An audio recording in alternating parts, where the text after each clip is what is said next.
Hi అండి, నేను మీ Vahini. Welcome to our channel Tarak Vahini TET and DSC. ఈ ఛానల్లో ప్రతిరోజు కూడా డిఎస్సి సిలబస్ పై క్లాసెస్ అనేవి చెప్తూనే ఉన్నాము. ఇప్పటి వరకు మనం మ్యాథ్స్ వరకు అయితే 3rd క్లాస్ నుంచి 8th క్లాస్ వరకు ఉన్న మ్యాథ్స్ ని each and every some complete చేయాలని ఒక టార్గెట్ పెట్టుకున్నాం. దాని ప్రకారం ఆల్మోస్ట్ కంప్లీట్ చేసేసాము. ఒక 4 చాప్టర్స్ మాత్రమే రిమైనింగ్ ఉన్నాయి. సో ఇంతకు ముందు మనం బీజీయ సమాసాలు, సర్వ సమీకరణాలు అయితే కంప్లీట్ చేసేసుకున్నామండి. ఇది కూడా మనకి ఫినిష్ అయిపోయింది. నెక్స్ట్ మనము ఇప్పుడు ఘాతాలు ఈ రోజు చెప్పుకుందాం. తర్వాత ఇంకేం మిగులుతాయంటే కారణాంక విభజన, క్షేత్రమితి, ఘనాకృతుల దృశ్యీకరణ అయితే ఉంటాయి అన్నమాట. అలాగే మిగతా సబ్జెక్టులు అన్నింటిలో కూడా చాలా వరకు క్లాసెస్ అనేవి కంప్లీట్ చేసుకున్నాము. అండ్ మనం పీడిఎఫ్లు కూడా ప్రొవైడ్ చేస్తున్నామండి. 3rd క్లాస్ నుంచి 8th క్లాస్ వరకు maths each and every some with explanation తో నోట్స్ పీడిఎఫ్ అయితే మీకు 250 రూపీస్ కి అందించడం జరుగుతుంది. ఎవరికైనా ఇది వరకు నేను లాస్ట్ డిఎస్సికి ప్రిపేర్ అయినప్పుడు రాసిన నోట్స్ అనమాట.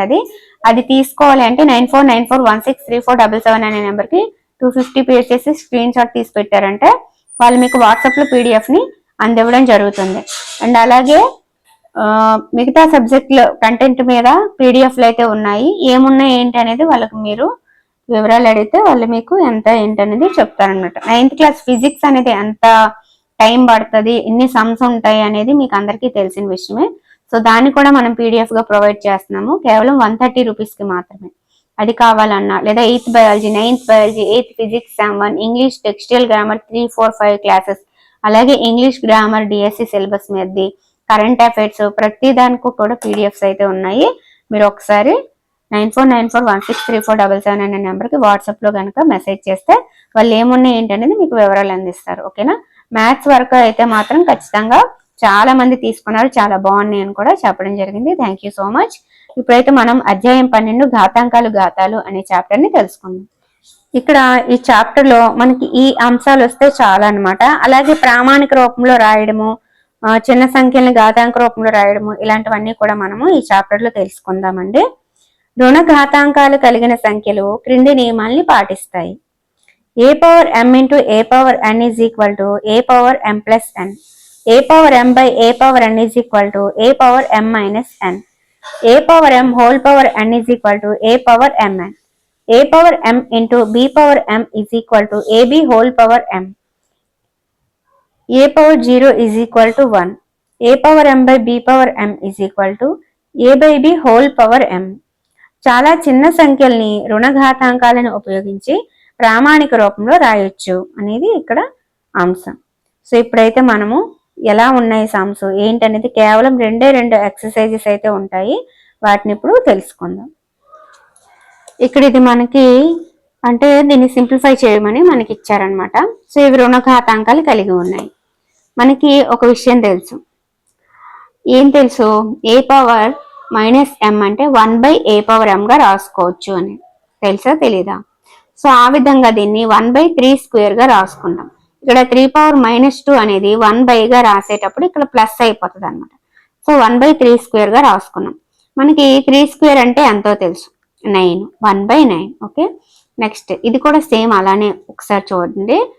దీన్ని మీరు మర్చిపోండి, అంటే ఇక్కడ ఏదైతే బ్రాకెట్ లో ఉందో దాన్ని మర్చిపోయి పైన మైనస్ రుణఘాతాంకం ఉందంటే దాన్ని ప్లస్ గా మార్చుకోవాలి అంటే మనం 1/, అని వేసుకోవాలి. అది ఫస్ట్ది ఆలోచించాల్సింది.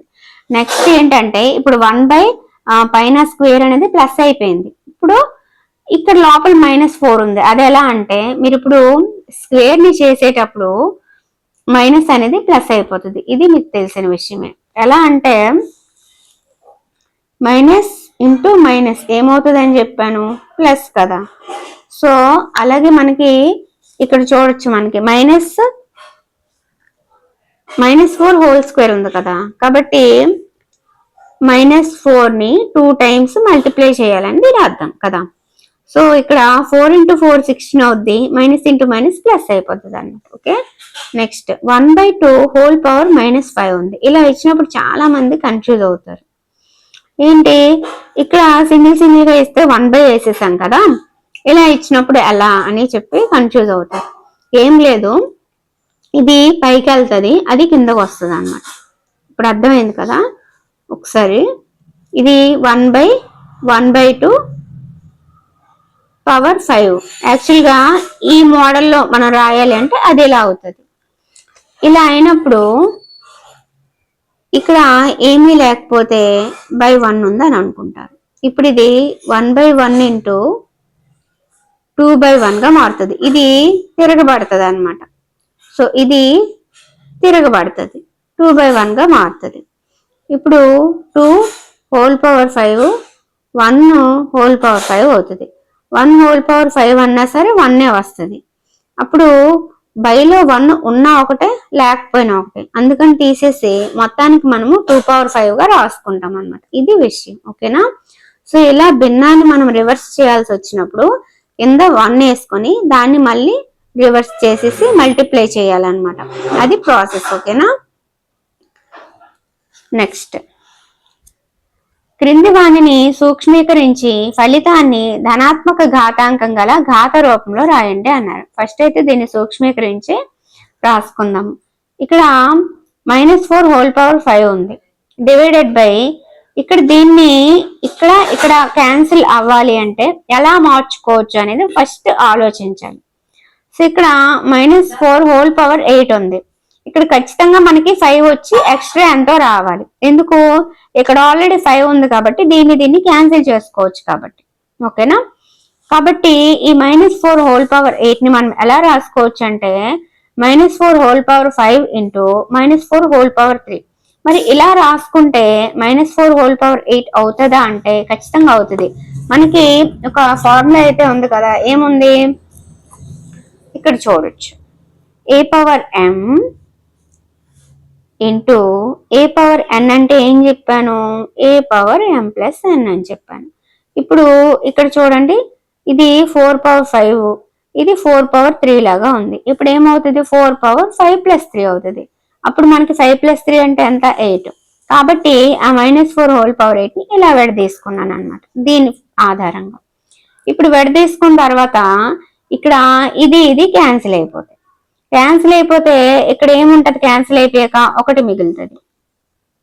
ఇక్కడ ఏం మిగులుతుంది, -4 హోల్ క్యూబ్ మిగులుతుంది.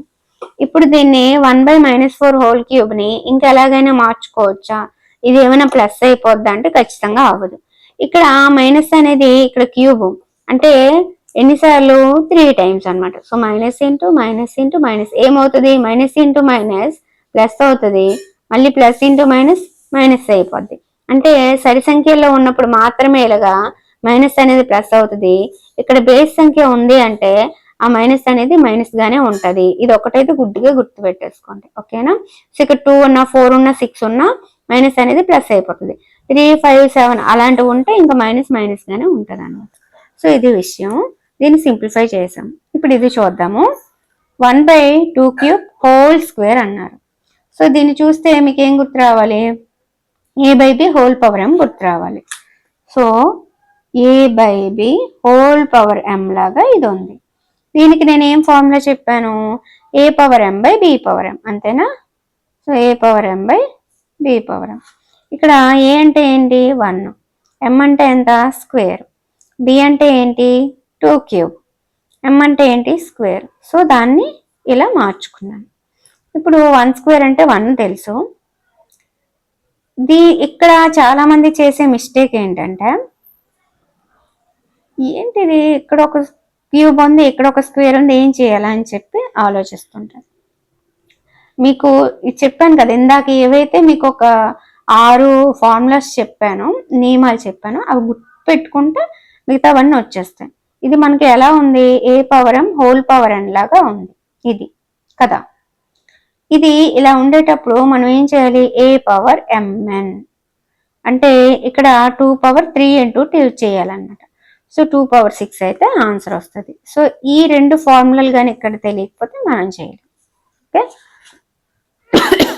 నెక్స్ట్ ఇది కూడా సేమ్ అలానే అండి. సో ఇక్కడ నేను ఏం చెప్పాను, ఇక్కడ సరి సంఖ్య ఉందంటే మైనస్ ప్లస్ అయిపోతుంది అని ఇప్పుడే చెప్పాను. సో 3 పవర్ 4 అంటే 3ని 4 టైమ్స్ మల్టిప్లై చేయాలి, 81 వస్తుంది. 5 పవర్ 4, 3 పవర్ 4 అంటే 81 తెలుసు. ఈ 81 క్యాన్సిల్ అయిపోతే 5 పవర్ 4. సో ఇలా ఎక్కడ ఏది క్యాన్సిల్ అవుతుంది అనేది మనం ఒకసారి చూసి ఆ తర్వాత స్టెప్ వేయాలన్నమాట, ఓకే. నెక్స్ట్ ఇది ఎలా ఉంది మనకి, నేను ఇక్కడ మీకు చెప్పాను, ఇది 3⁻⁻⁷/3⁻10 కదా. సో దీన్ని మనం ఎలా మార్చుకోవచ్చు అంటే, ఇక్కడ మనము ఈ 3⁻- రివర్స్ చేస్తాం అనుకో, అంటే ఇక్కడ మీకు గుర్తుంది కదా 3⁻-2గా మారడానికి 1/, చేసాం. సో ఇక్కడ భిన్నం అనేది రివర్స్ చేసాము అంటే ఈ కింద ఉన్నది పైకి వెళ్ళిపోద్ది, పైన ఉన్నది కిందకు వచ్చేస్తుంది. భిన్నాన్ని రివర్స్ చేసినప్పుడు ఈ మొత్తం జరుగుతుంది అని ఇప్పుడే చెప్పాను. సో అదే విధంగా ఇక్కడ భిన్నాన్ని మనం రివర్స్ చేసినప్పుడు ఇది పైకి వెళ్తుంది, అది కిందకు వస్తుంది అనమాట. అలాగే ఇక్కడ మనకి ప్లస్ గా చేంజ్ అయిపోద్ది, ఎందుకు మనం భిన్నాన్ని రివర్స్ చేస్తాం కదా, కాబట్టి ఇక్కడ మైనస్ ప్లస్ అయిపోద్ది, ఇక్కడ మైనస్ ప్లస్ అయిపోద్ది. అదే ఇక్కడ చేసాం కదా, సేమ్ వేలో ఇక్కడ కూడా అనమాట. ఓకేనా. సో ఇప్పుడు మనకి 3⁻10/3⁻7 వచ్చేసింది. మరి ఇక్కడ 3⁻-5 ఉంది కదా, దాన్ని కూడా ప్లస్ చేయాలంటే ఏం చేయాలి, 1/, చేసేయాలి కదా. సో 1/3⁻5 అనమాట. ఇప్పుడు ఇక్కడ మనకు ఒక విషయం అర్థం కావాలి, ఏంటి, దీన్ని సింప్లిఫై చేయడం ఎలా. ఇక్కడ 3⁻10 ఉంది, సో దీన్ని ఇంకా ఎలా అయినా మార్చుకోవచ్చా, క్యాన్సిల్ చేయొచ్చా అనేది ఆలోచించాలి. ఒకవేళ మీకు ఇలా మార్చడం ఇదంతా కష్టంగా ఉంటే ఈ స్టెప్ని వదిలేసి డైరెక్ట్గా ఈ స్టెప్ని వేసుకొని కూడా చేసుకోవచ్చు. లేదు ఈ స్టెప్ బాగుంది అంటే అలా కూడా చేసుకోవచ్చు అనమాట. ఇక్కడ మనకి ఇందులో 7 పోతే ఇంక ఇక్కడ 3 మిగులుతుంది. ఇక్కడ 5 ఉంది, అక్కడ 3 ఉంది, ఇందులో 3 పోతే ఒక 2 మిగులుతుంది. అదే 1/3² వచ్చేసింది. అంటే ఇక్కడ నేను డైరెక్ట్ గా వేసేయడానికని చూశాను, ఇక్కడ ఎలాగో మనకి క్యాన్సిల్ అయిపోతే 1/3² వస్తుంది అనేది అర్థమైపోయింది. కానీ ఎందుకులే కొంచెం క్లియర్ గా అర్థమయ్యేలా రాసుకుందామని నెక్స్ట్ ఇవి రాశాను అనమాట. So as it is -3⁻-7/3⁻10 into 3⁻-5 అలానే ఉంచాను. ఈ స్టెప్స్ అన్ని వేసుకొని డైరెక్ట్గా వేసేయచ్చు, కానీ మళ్ళీ నెక్స్ట్ ఇలా వేసుకున్నాను అనమాట. ఎవరైతే పీడిఎఫ్ తీసుకున్నారో వాళ్ళు కన్ఫ్యూజ్ అవ్వద్దు, ఒకసారి చూడండి. వేసుకున్న తర్వాత ఇక్కడ మనకి ఒకటి తెలుసు, ఏం తెలుసు, a⁻m/a⁻n ఉంటే దీన్ని a⁻m-n అని రాయకూడదా, రాయొచ్చు కదా. అదే ఇక్కడ ఫాలో అయ్యాను అనమాట. a⁻m-7 ఇక్కడ -10 కదా, 3⁻-7 -10 అవుతుంది దీని ప్రకారం. సో మైనస్ ఇంటూ మైనస్ ఏమవుద్ది, ప్లస్ అవుద్ది అని చెప్పాను, ఇక్కడ ప్లస్ అయింది. ఇప్పుడు 10లోని 7 తీస్తే 3, 5 అలానే ఉంది. సో ఇది a⁻m ఇంటూ a⁻n లాగా ఉంది. ఇది ఎలా మారుతుంది అని చెప్పాను, a⁻m+n కదా. కాబట్టి 3 - 5 అంటే -2. దీనికి ఇక్కడ నాకు ఇలా నచ్చలేదు, నాకు రుణఘాతాంకం నచ్చలేదు, దీన్ని ప్లస్ చేసేయాలనుకుంటున్నాను. అప్పుడు ఏం చేయాలి, 1/3². ఓకేనా. సో ఇంత చేస్తే ఇది వస్తుంది. లేదు ఇలా మనం డైరెక్ట్గా వేసేసుకున్నాం, ఇవి మనకు తెలుసు, బై చేసేస్తే ప్లస్ అయిపోతుంది అని తెలుసు, ఇలా క్యాన్సిల్ చేసేవచ్చు అని తెలిస్తే డైరెక్ట్ ఒక్క స్టెప్లో తేలిపోద్ది అనమాట. సో అదే ఇక్కడ చేశాను. ఇది మీకు అందరికీ అర్థమైందని అనుకుంటున్నాను. ఓకే. నెక్స్ట్ ఇది కూడా అలానే చేశాను, ఒకసారి నోట్ చేసుకోవడానికి ట్రై చేయండి. ఓకేనా. ఇక్కడ ఏంటంటే మనకి డైరెక్ట్గా మనం వేసుకోవచ్చు. ఇది a⁻m ఇంటూ b⁻m లాగా ఉంది, అప్పుడు ab⁻m గా రాసుకోవచ్చు అనమాట. ఇక్కడ వేస్తాను a⁻m ఇంటూ b⁻m, అంటే ఘాతాలు సమానంగా ఉన్నాయి, భూములు సమానంగా లేవు. అప్పుడు ఏం చేయాలంటే ab⁻m నేను వేసుకోవాలి. ఇలా వేసుకున్నప్పుడు 2 × 7 14 కదా, -14³ అనమాట. సో ఇలా మనం డైరెక్ట్గా వేసుకోవచ్చు. లేదు ఇంకా ఏదో చేసేద్దామంటే మనకు -85 -343 ఇదంతా మనకు వేస్ట్ అనమాట, ఇదంతా వేస్ట్. సో ఆన్సర్ మీకు ఇలా ఉంది అంటే ఇది టిక్ పెట్టుకుంటారు, లేదంటే ఇలా కూడా ఈ ఒక్కటి యూజ్ చేసి చేసుకోవచ్చు అనమాట. ఇది మనకి ఘాతాంకాలకు సంబంధించిన లెక్కలు. నెక్స్ట్ చూద్దాం. ఇక్కడ కూడా సేమ్ అండి, మీరు చూడొచ్చు. మనకి a⁻0 అంటే అంత చెప్పాను, ఎనీథింగ్ పవర్ 0 అంటే మనకి 1 అని తెలుసు. సో 3⁻0ని డైరెక్ట్గా 1 అని నేను వేసేసుకున్నాను. ఇక్కడ 4⁻-1 నాకు ఇక్కడ ప్లస్ కావాలి అంటే ఏం చేయాలి, 1/4⁻1 గా మారుతుంది. 4⁻1 అంటే 4 కదా, సో డైరెక్ట్గా 1/4 వేసుకున్నాను. నెక్స్ట్ ఇంటూ 2², దీన్ని సింప్లిఫై చేస్తే నాకు 5/4 వచ్చింది, 2². మనకు ఒక విషయం తెలుసు, 2 స్క్వేర్ అంటే అంతా 4. సో 4 4 క్యాన్సిల్ అయిపోతాయి, 5 మిగులుతుంది అనమాట. ఇది కూడా సేమ్ ప్రాసెస్లో చేశాను, ఒకసారి చూసి నోట్ చేసుకోండి. ఓకేనా, మీకు అర్థం అవ్వడం కోసం, ఇదేంటి 4కి 2 స్క్వేర్ క్యాన్సిల్ చేశారని కన్ఫ్యూజ్ అవ్వకూడదు అని చెప్పి 4ని మళ్ళీ 2 స్క్వేర్గా కింద వేసుకొని క్యాన్సిల్ అయినట్టుగా చూపించాను అనమాట. ఓకేనా, next 1/2 whole power -2 plus 1/3 whole power -2 plus 1/4 whole power -2 విలువలను కనుక్కోండి అన్నారు. సో మీకు ఒక విషయం చెప్పాను, ఏం చెప్పాను, మనకి మైనస్లో రుణఘాతాంకాలు ఉన్నాయంటే దాన్ని బై చేసిస్తే మనకి ప్లస్గా మార్చుకోవచ్చు అని చెప్పాను. సో బై చేసిస్తే ఏమవుతుంది, 2 స్క్వేర్ బై 1 స్క్వేర్ అవుతుంది. కింద 1లు ఉన్నా ఒకటే లేకపోయినా ఒకటి కాబట్టి 1లని తీస్తాను, ఇవి మిగిలాయి అనమాట. సో దాన్ని సింప్లిఫై చేసుకుంటే మనకి 29 అనేది ఆన్సర్.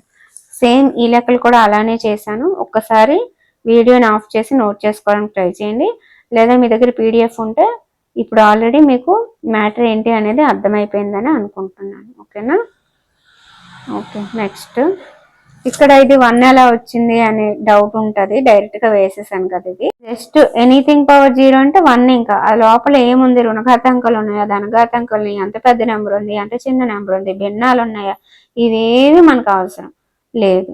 పవర్లో 0 ఉందా, 1 వేసి అంతే. ఓకేనా, సో ఇది సేమ్ ప్రాసెస్ చేశాను, ఒకసారి వీలైతే నోట్ చేసుకోవడానికి ట్రై చేయండి. ఇది కూడా చూసారు కదా. ఓకే అండి, ఇదనమాట. నెక్స్ట్ మిగతా సమ్స్కి మనం వెళ్ళిపోతాం. వీడియోని ఆఫ్ చేసి ఎవరైతే పీడిఎఫ్ తీసుకోలేదో వాళ్ళు నోట్స్ రాసుకోవడానికి ట్రై చేయండి.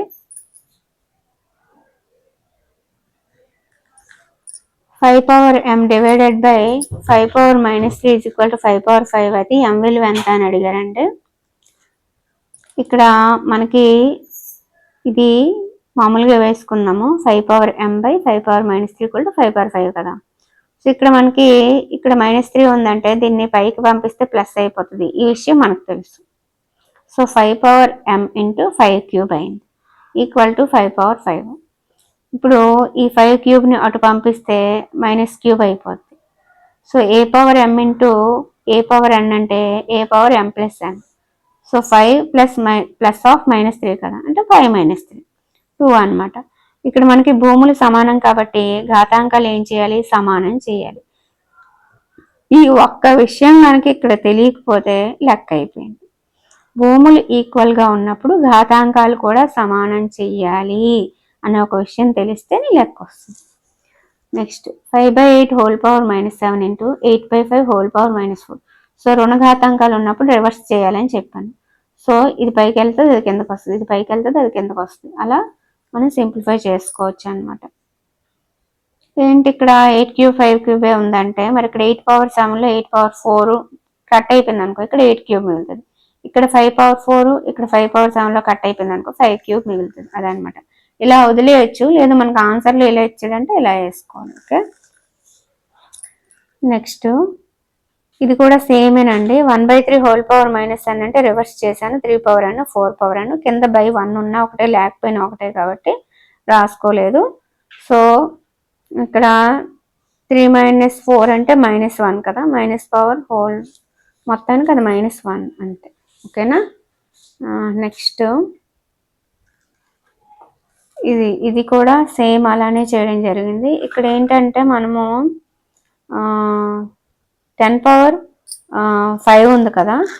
సో ఇక్కడ ఇది మైనస్ ఉంది, ఇది మైనస్ ఉంది, ఇది మైనస్ ఉంది, ఇది మైనస్ ఉంది, కాబట్టి వాటిని రివర్స్ చేయాలన్నమాట. సో 125ని అలాగే ఉంచేసి ఈ రెండింటిని కిందకి దించేసాను, ఈ రెండింటిని పైకి తీసుకెళ్ళిపోయాను అనమాట. అదే ఇక్కడ జరిగింది. ఈ 125ని 5 క్యూబ్గా రాసుకున్నాను. ఈ 6 పవర్ 5 పైకి వెళ్ళి 6 పవర్ +5 అయింది. ఈ 5 పవర్ -7 పైకి వెళ్ళి 5 7 అయింది. ఈ 3 పవర్ 5 10 పవర్ -5ని కిందకి దించాను. ఆ తర్వాత అన్ని క్యాన్సిల్ చేసుకుంటూ పోతే 5 పవర్ 5 మిగిలింది అనమాట. ఓకేనా, నెక్స్ట్ సూక్ష్మీకరించమని ఇచ్చాడండి. సేమ్ అండి, టీ మనకి 0 కాదు కాబట్టి ఇక్కడ 25ని 5 స్క్వేర్గా, ఆ 5 స్క్వేర్ ఈ 5 క్యూబ్ పైకి వెళ్ళి వాటిని కలిపి మొత్తానికి సింప్లిఫై చేస్తే నాకు ఆన్సర్ అయితే ఇది వచ్చింది అనమాట. ఓకేనా, క్రింది సంఖ్యల్ని ప్రామాణిక రూపంలో వ్యక్తపరచండి అని ఇచ్చాడండి. ఇలా ఇచ్చినప్పుడు అస్సలు కన్ఫ్యూజ్ అవ్వడానికి ఏం ఉండదు అనమాట. సో మనకి ఏవైతే డిజిట్స్ ఉన్నాయో ఒకే ఒక్క నెంబర్ ఉండాలండి. అంటే లాస్ట్లో ఒక నెంబర్ ఉంచి దాని పక్కన పాయింట్ పెట్టుకొని మిగతా ఏవైతే డిజిట్స్ ఉంటాయో అంటే జీరోస్ కాకుండా మిగతా ఏవైతే నెంబర్స్ ఉంటాయో అవి ఎన్ని ఉంటాయని రాసుకొని ఆ తర్వాత రిమైనింగ్ జీరోస్ అన్నీ కౌంట్ చేసుకొని దాన్ని పవర్లో వేసుకొని మైనస్ పెట్టేసుకోవడం. ఇలా 0 పాయింట్లు ఇచ్చినప్పుడు ఒకసారి చూద్దాం. ఇక్కడ ఎన్ని ఉన్నాయండి ఒకసారి 1 2 3 4 5 6 7 8 9 10 11. మరి 11 ఉంటే 12 ఎందుకు వేశారు అనే డౌట్ ఉంటుంది. ఇక్కడ మరి ఈ 8 పక్కన పాయింట్ పెట్టాం కదా, 8 పక్కన పాయింట్ పెట్టాం కాబట్టి మరి ఈ 8 నుంచి కౌంట్ చేసుకుని వెళ్ళాలి కదా, కాబట్టి 8ను కూడా కౌంట్ చేసుకుందాము. 1 2 3 4 5 6 7 8 9 10 11 12. ఇప్పుడు సరిపోయింది. మరి ఇక్కడ ఎందుకు ప్లస్ ఉంది, అక్కడ ఎందుకు మైనస్ ఉంది, ఇది కూడా డౌట్ వస్తుంది. ఏం లేదండి, ఇది 0 పాయింట్లో ఉంది అంటే ఇది చాలా చిన్న నెంబర్ అనమాట. అలాంటి చిన్న నెంబర్ని ఇలా రుణఘాతాంకాలుగా రాసుకుంటాం. సో ఇలా ఇటువైపు జీరోలు ఉన్నవి అది పెద్ద నెంబర్ అని అర్థం. సో దాన్ని మనం ప్లస్లుగానే సూచిస్తాం. అది ఈజీగా గుర్తుపెట్టుకోండి. ఓకే, ఇంకా డెప్త్గా వెళ్తే మీరు కన్ఫ్యూజ్ అవుతాం. అందుకని నెక్స్ట్ చూద్దాం. ఇక్కడ నేనేం చెప్పాను, ఒకే ఒక్క డిజిట్ ఉండాలండి పాయింట్కి ఇటువైపు. ఆ తర్వాత రిమైనింగ్ ఏవైతే 0 కాకుండా డిజిట్స్ ఉన్నాయో అవన్నీ రాసేస్తాము. ఇటువైపు ఉన్నవన్నీ కౌంట్ చేసుకుంటాం. అని ఎక్కడి నుంచి పాయింట్ పెట్టాము, 9 తర్వాత పాయింట్ ఉంది అంటే 9 నుంచి కౌంట్ చేసుకోవాలి. సో 1 2 3 4 5 6 7 8 9 10 11 12. ఓకేనా, సరిపోయిందా? నెక్స్ట్ ఇక్కడ ఏముంది, 0 పాయింట్లు అలాగే ఏం లేదు, డైరెక్ట్గా నెంబర్ ఉంది అంటే ఇది పెద్దది అంటే ప్లస్, అలా గుర్తు పెట్టేసుకోండి. ఇప్పుడు నేను ఏం చెప్పాను, ఒకే ఒక్క డిజిట్ తర్వాత పాయింట్ ఉండాలి అని చెప్పాను. అంటే 6 తర్వాత పాయింట్ ఉండాలి. తర్వాత మనకి నెంబర్లు ఎక్కడి వరకు ఉన్నాయి, కంటిన్యూస్ గానే చూడాలి, ఇక్కడ వరకు ఉన్నాయి. సో ఇక్కడ ఏం చేసాము, ఒక డిజిట్ తర్వాత పాయింట్ పెట్టుకొని రిమైనింగ్ రాసేసుకొని ఇటువైపు కౌంట్ చేసి మైనస్ చేస్తాం.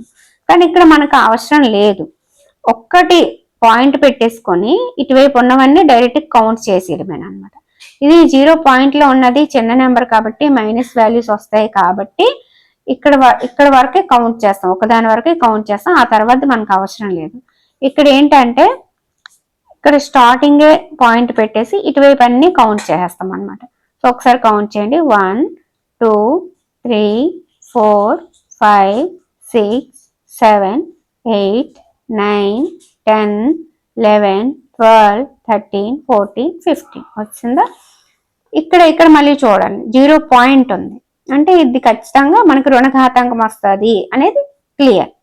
ఇప్పుడు ఒక్క డిజిట్ తర్వాత మాత్రమే పాయింట్ పెట్టమన్నారు కదా అని చెప్పి ఇక్కడ 7 పక్కన పాయింట్ పెట్టామంటే పోద్ది. అందుకని మళ్ళీ చెప్తున్నాను, ఇక్కడ 8 తర్వాత పాయింట్ పెట్టుకొని దీన్ని అలానే రాసుకొని ఇక్కడ నుంచి కౌంట్ చేసుకోవాలి. 1 2 3 4 5 6 7 8 9. ఇప్పుడు మీకు క్లారిటీగా అర్థమైపోయింది కదా. సో ప్లస్ ఎందుకు వస్తుంది, మైనస్ ఎందుకు వస్తుంది, దేన్ని ఎక్కడి నుంచి కౌంట్ చేయాలి, దేన్ని ఎక్కడి నుంచి కౌంట్ చేయాలి అనేది క్లియర్గా అర్థమైపోయింది. సో ప్రామాణిక రూపంలో రాయడం మీకు ఇప్పుడు వచ్చింది. ఇది ఆల్రెడీ మనం 7th క్లాస్లో డిస్కస్ చేసాం, కానీ మళ్ళీ ఇక్కడ డెప్త్గా వెళ్ళాడు. ఇక్కడ మనకి అలా ఉన్నదాన్ని ప్రామాణిక రూపంలో రాసాం. మరి ఇలా ప్రామాణిక రూపంలో ఉన్నదాన్ని సాధారణ రూపంలోకి కూడా రాయగలగాలి. అది మనకి అక్కడ ప్లస్ ఉందా మైనస్ ఉందా అనే దాన్ని బట్టి తెలిసిపోతుంది అనమాట. ఘాతాంకంలో ఏముంది అనే దాన్ని బట్టి ఎలా రాయాలో అర్థమైపోతుంది. సో ఇక్కడ -6 ఉంది అంటే దీని అర్థం ఏంటి, ఇక్కడ పాయింట్ నుంచి ఇటువైపు 6 డిజిట్లు ఉండాలి, అందులోని 0లే ఉండాలి మిగతావన్నీ. అది మినహాయించి మిగతా 0లో ఉండాలి. ఎందుకు, అక్కడ రుణఘాతాంకం ఉంది అని మీకు తెలుసు కాబట్టి. సో 302 అలానే రాసేస్తాము. 302 అలా రాసేసి నెక్స్ట్ 1 2 3 4 5 పెట్టుకొని ఇక్కడ పాయింట్ పెట్టించుకుంటాం. అంటే 3 నుంచి 6 అవ్వాలి కదా, 3ని కూడా కౌంట్ చేసి 6 అవ్వాలి కాబట్టి 5 zeros యాడ్ చేస్తాం. కొన్ని చూస్తే అర్థమవుతుంది. ఇక్కడ చూద్దాము, ఇక్కడ ప్లస్ ఉందండి, ప్లస్ ఉంటే ఏం చెప్పాను మీకు, ప్లస్ ఉంటే ఇంకా అది పెద్ద నెంబరు, 0 పాయింట్లు ఏం అవసరం లేదు, డైరెక్ట్గా వేసేయచ్చు. సో ఇక్కడ పాయింట్ తీస్తాను. ఇక్కడ 5 ఉంది అంటే ఒకటి ఆల్రెడీ ఉంది, ఇక్కడ 4లో ఒకటి ఆల్రెడీ ఉంది, పాయింట్ తర్వాత డిజిట్, కాబట్టి ఇంకా ఎన్ని రావాలి, 3 రావాలి. ఆ 3 ఇక్కడ ఉన్నాయా, లేవు, కాబట్టి ఆ 3 ఏమవ్వాలి, సున్నాలు అవ్వాలి. అర్థమవుతుంది కదా నేను చెప్తుంది. ఇక్కడ మైనస్ వాల్యూ ఉంది కాబట్టి ఇటు సున్నాలు పెట్టుకుంటా వెళ్ళిపోయాము, ఇక్కడ ప్లస్ వాల్యూ ఉంది కాబట్టి ఇటు సున్నాలు పెట్టడమే, పాయింట్ తీస్తే అదొక్కటే గుర్తు పెట్టుకోండి. మైనస్ వాల్యూ ఉంటే అటు సున్నాలు, ప్లస్ ఉంటే ఇటు సున్నాలు, అంతే. ఓకేనా? సో ఎలాగో మనము ఒక డిజిట్ తర్వాత పాయింట్ పెడతాం కాబట్టి అక్కడ 6 ఉంటే 5 సున్నాలు, 4 ఉంటే 3 సున్నాలు, అది మైనస్ అయితే సున్నాలు ఇటు, ప్లస్ అయితే సున్నాలు ఇటు. ఓకేనా? అర్థమైందా? ఇప్పుడు దీన్ని బట్టి మీరే చెప్పండి. ఇక్కడ -8 ఉంది అంటే ఎన్ని సున్నాలు రావాలి, 7 సున్నాలు, ఇటు రావాలి, ఇటు రావాలి. ఎందుకు, అక్కడ ఓన్లీ 1 3నే ఉంది అంటే దాని అర్థం ఏంటి, అది మనకి -8 ఉంది అంటే అది చిన్న నెంబర్. ఓన్లీ 1 3నే ఉంది అంటే ఆ 3తో పాటు మనం ఇంకా అలా వేసేసుకుంటూ వెళ్ళిపోవాలి. సో 1 2 3 4 5 6 7 8 ఇప్పుడు పాయింట్ పెట్టేసుకోవాలి. నెక్స్ట్ ఇక్కడ చూసారా, ఇక్కడ మనకు ఆల్రెడీ పాయింట్ ఉంది, అలాగే 10⁹9 అని ఇచ్చాడు. దీని అర్థం ఏంటి, అక్కడ పాయింట్ని మనం తీయాలి, ఈజీగా ఎన్ని జీరోలు పెట్టాలో కౌంట్ చేసుకోవాలి. ఇక్కడ 1 2 3 4 స్థానాల తర్వాత పాయింట్ ఉంది అంటే ఈ 9లో పాయింట్ తీసిస్తే 4 స్థానాలు యాడ్ అయిపోతాయి. నెక్స్ట్ ఇంకా ఎన్ని పెట్టాలి, 5 పెట్టాలి. మీకు అర్థమవుతుంది కదా, ఈ పాయింట్ తీయాలి అంటే మనకు ఒక 4 సున్నాలు అవసరం అవుతాయి. సో 10⁹9లో 4 సున్నాలు తీసిస్తే దీంతో మల్టిప్లై చేస్తేనే ఇక్కడ పాయింట్ ఎగిరిపోతుంది. సో ఆ 4 ఇక్కడ వచ్చేసినాయి అనమాట. నెక్స్ట్ రిమైనింగ్ ఎన్ని కావాలి, 9లో 4 పోతే 5 కదా, ఆ 5 జీరోస్ ఇక్కడ వేస్తాం. అది అర్థమైంది కదా ప్రాసెస్. నెక్స్ట్ ఇక్కడ ఏంటిది, ప్లస్ ఉంది అంటే ఏంటి, ఇటు పక్క సున్నాలు వస్తాయి. ఇక్కడ ఎంత ఉంది, 12 ఉంది అంటే ఎన్ని సున్నాలు వస్తాయి, 11 సున్నాలు వస్తాయి, అంతే, ఇంకేం లేదు. ఒకవేళ ఇక్కడ మైనస్ ఉంటే అటు పక్కకి వెళ్ళిపోతాయి, ప్లస్ ఉంటే ఇటు పక్క సున్నాలు వచ్చేస్తాయి. ఇలా ఆల్రెడీ పాయింట్ ఇచ్చాడంటే ఆ పాయింట్ తర్వాత ఎన్ని స్థానాలు ఉన్నాయో ఇందులో అన్ని ఎగిరిపోతాయి అన్నమాట సున్నాలు.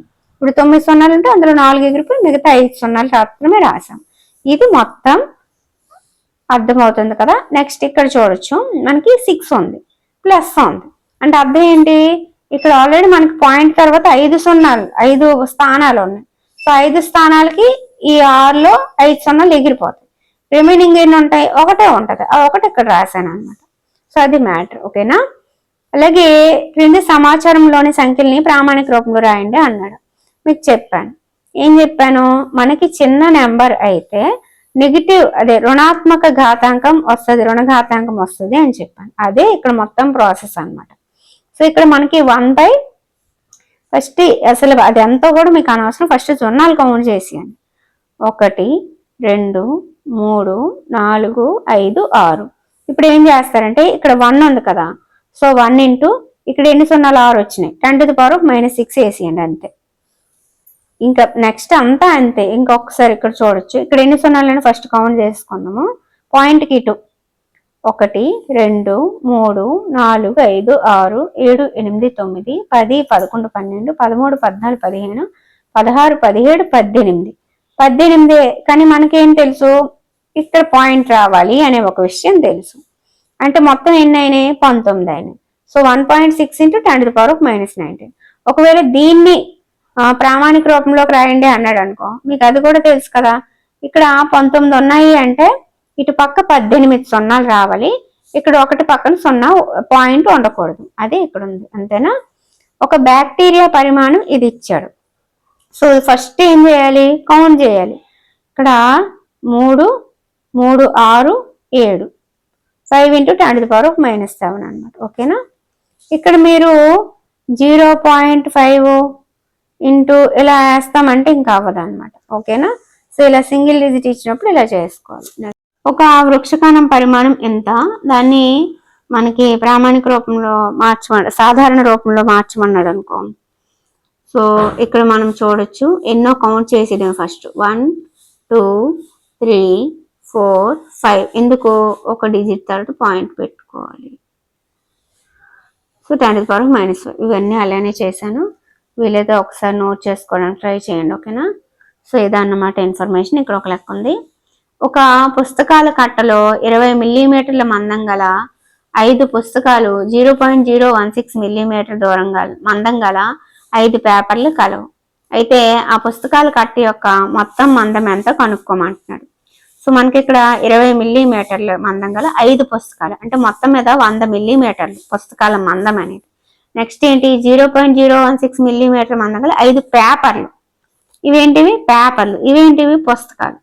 సో 0.016 ఎన్ని పేపర్లు అన్నాడు 5 పేపర్లు అన్నాడు. సో మల్టిప్లై చేస్తే నాకు 0.08 మిల్లీమీటర్లు వచ్చింది. ఇది పుస్తకాల మంద, ఇది పేపర్ల మంద. అయితే వాడు ఏమంటున్నాడు ఆ పుస్తకాల కట్ట యొక్క మొత్తం మందం ఎంత అంటున్నాడు. అంటే దీన్ని కలపమంటున్నాడు. సో కల్పిస్తే మనకి 100.08 వచ్చింది. ఒకవేళ ఇలా వాడు ఇచ్చేసి వదిలేస్తే ఓకే, లేదు దాని ప్రామాణిక రూపంలోనో మార్చండి అని చెప్పి అన్నాడు అనుకో, అప్పుడు ఏం చేస్తారు, ఇక్కడ 3 ఉన్నాయి కదా, మనకి తెలుసు ఏంటి ఒక స్థానం తర్వాత మాత్రమే పాయింట్ పెట్టాలి అని. మీకు డౌట్ రావచ్చు, ఎందుకు ఇక్కడ 8కి పాయింట్ పెట్టి 8 × 10⁻⁴ అలా రాయొచ్చు కదా అంటే అలా రాయకూడదు. ఎందుకు రాయకూడదు, ఇటువైపు అన్ని సున్నాలే ఉన్నప్పుడు నువ్వు అలా రాసేస్తావు, కానీ ఇటువైపు ఇంకొక 1 కూడా ఉంది, అలా 1 ఉన్నప్పుడు ఇలా రాయకూడదు అనమాట. 1 ఉన్నప్పుడు 1 పక్కన పాయింట్ రావాలి. రిమైనింగ్ ఎంత ఉందో అది కౌంట్ చేసి మనం వేసుకోవచ్చు అనమాట. అది ప్రాసెస్ ఓకేనా. సో మనకి ఇక్కడ పాయింట్ని ఎక్కడి వరకు జరిపాము, 2 స్థానాలు ముందుకెళ్ళాము. 2 స్థానాలు ముందుకెళ్ళాం కాబట్టి 10² వేసుకున్నాం అనమాట. అది మ్యాటర్, అర్థమైందా. ఓకే, సో ఇక్కడితో మనకి ఘాతాంకాలు అలాగే ఘాతాలు అనే చాప్టర్ అయితే కంప్లీట్ అయిపోయింది. నెక్స్ట్ మనము కారణాంకాలు అనే టాపిక్ని అలాగే క్షేత్రమితిని కంప్లీట్ చేసుకుంటే ఘనాకృతుల దృశ్యీకరణ, ఈ 3 చాప్టర్సే మనకి రిమైనింగ్ ఉంటాయి. అవి కూడా అయిపోతే 3rd క్లాస్ నుంచి 8th క్లాస్ వరకు ఉన్న ఈచ్ అండ్ ఎవ్రీ సమ్ మనము చెప్పేసినట్టేనమాట. సో ఒక్కసారికి అర్థం కాకపోతే 2-3 సార్లు అయినా సరే వీడియో చూడండి, ఖచ్చితంగా అర్థమవుతుంది. ఇంతకుముందు చెప్పిన క్లాసులన్నీ కూడా ఒక్కసారి చూసేయండి, ప్రాక్టీస్ చేసేయండి. లేదా అంత టైం లేదు అనుకుంటే మనం 3rd క్లాస్ నుంచి 8th క్లాస్ వరకు మ్యాథ్స్ పీడిఎఫ్ ఇస్తున్నాం కాబట్టి దాన్ని యూస్ చేసుకోండి ఓకేనా. అది పీడిఎఫ్ పక్కన పెట్టుకొని మన క్లాసులన్నీ ఒకసారి చూసి ప్రాక్టీస్ చేస్తారంటే మీరు నాన్ మ్యాథ్స్ అయినా సరే మ్యాథ్స్ని బాగా చేయగలరు. Okay friends, thank you.